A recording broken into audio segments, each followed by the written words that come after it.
Okay, so what if I told you that one of the most famous guides to spiritual enlightenment, written way back in the 16th century, says that the secret to finding God is to forget everything?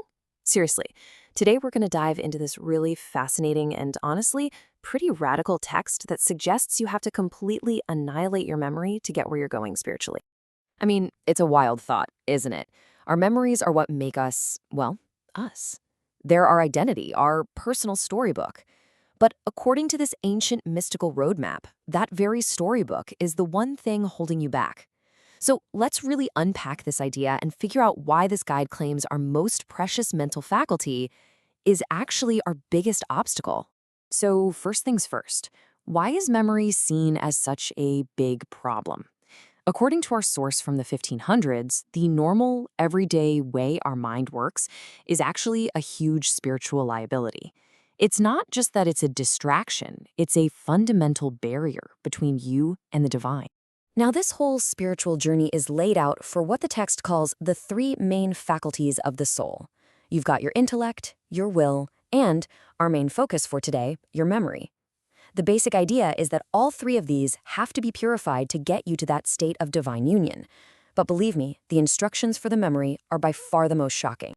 The text has a specific name for all the stuff that needs to be purged. It calls them natural apprehensions. And listen, we're not just talking about a few bad memories here and there. This is everything. Everything you have ever taken in through your five senses. Every sight, every sound, every smell that you've ever stored away in your mind. So what's so bad about all these memories? Well, the text breaks down the harm into three main categories. First, they're a direct roadblock, a solid wall between your soul and God.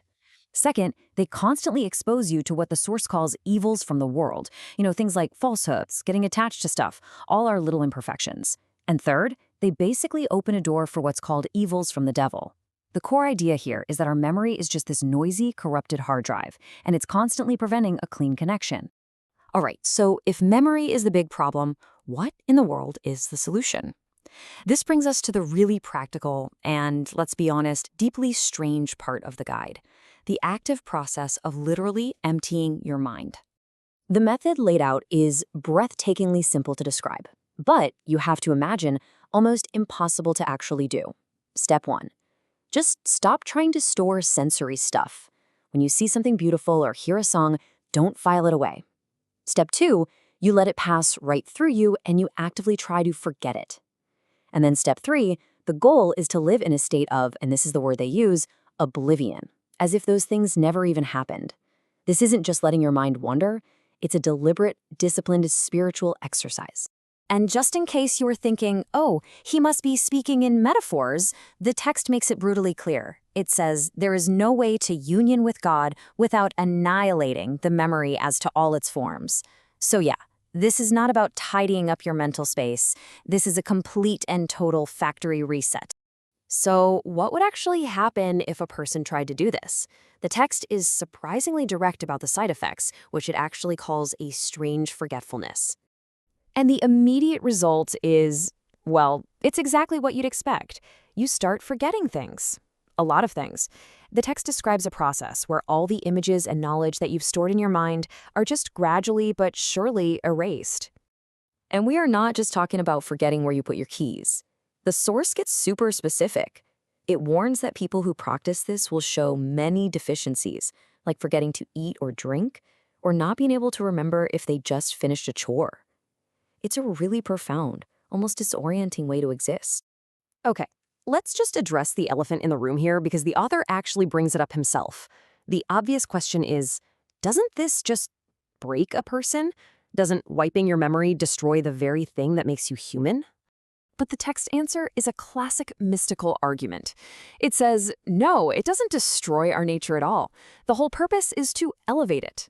The idea is kind of like swapping out our flawed, buggy, natural operating system for a divine one that's infinitely more perfect.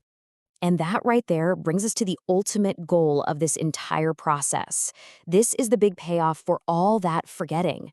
You reach a state of being where you are guided directly by God. You can really see here the massive scale of this transformation. Before the process, we're running on our flawed, cluttered memories, which makes us mess up all the time. But after, the goal is this divine operation where all your actions are moved directly by a divine spirit. It's like your mind is no longer your own. It becomes an instrument for a higher power. This quote from the source really nails the endgame. God now possesses the faculties as their complete Lord. It's not you thinking or remembering anymore. It's God moving and commanding your mind directly according to his will. So this doesn't turn you into some kind of empty shell or a robot. Actually, it's the exact opposite. The text claims that a person in this state performs fitting and reasonable actions perfectly. They always know the right thing to do, the right thing to say, and even the right thing to remember in any given moment. Not because they're digging through their own memory files, but because they're being guided in real time. And that just leaves us with this one last fascinating thought to chew on. Forget the theology for just a second and just imagine the psychology of this. What would it actually feel like to go through life without the constant baggage and the filter of your past?